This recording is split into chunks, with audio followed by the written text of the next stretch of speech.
Et si la mort n'était plus une fatalité et si, dans un futur proche, nous pouvions vivre 200 ans, 500 ans, voire pour toujours, bienvenue dans un voyage entre sciences de pointe, bioéthique et science-fiction, car aujourd'hui, on se pose une question vertigineuse, peut-on devenir immortel ?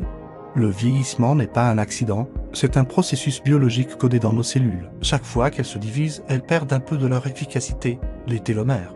Ces petits capuchons protecteurs à l'extrémité de nos chromosomes raccourcissent à chaque division, et lorsqu'ils deviennent trop courts, c'est simple, la cellule meurt ou dysfonctionne. L'oxydation, l'inflammation chronique, les mutations. Tous ces éléments contribuent à l'usure programmée de notre organisme. Mais la science ne reste pas les bras croisés. Des chercheurs testent actuellement des molécules prometteuses comme la metformine ou la rapamycine pour ralentir le vieillissement cellulaire. D'autres misent sur la thérapie génique pour réparer les dégâts de l'âge. Leur objectif ?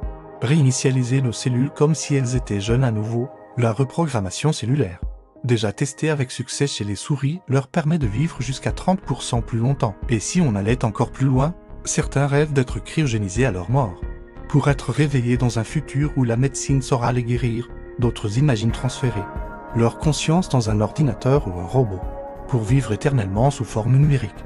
C'est le pari audacieux du transhumanisme. Fusionner l'humain et la machine pour dépasser nos limites biologiques. Mais vivre éternellement, est-ce vraiment la solution pour penser à la surpopulation, aux inégalités d'accès, à la perte de sens? Notre monde est-il prêt à accueillir des immortels? Et sur le plan psychologique, que devient un esprit humain qui vit des siècles? Pouvons-nous vraiment supporter le poids de l'éternité? Pour l'instant, personne n'était immortel. Mais jamais la science n'a été aussi proche de ralentir significativement. C'est le vieillissement.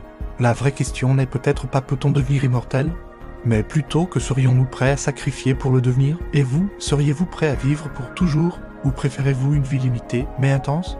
Partagez vos réflexions en commentaire, si cette exploration des frontières entre science, éthique et fiction vous a passionné.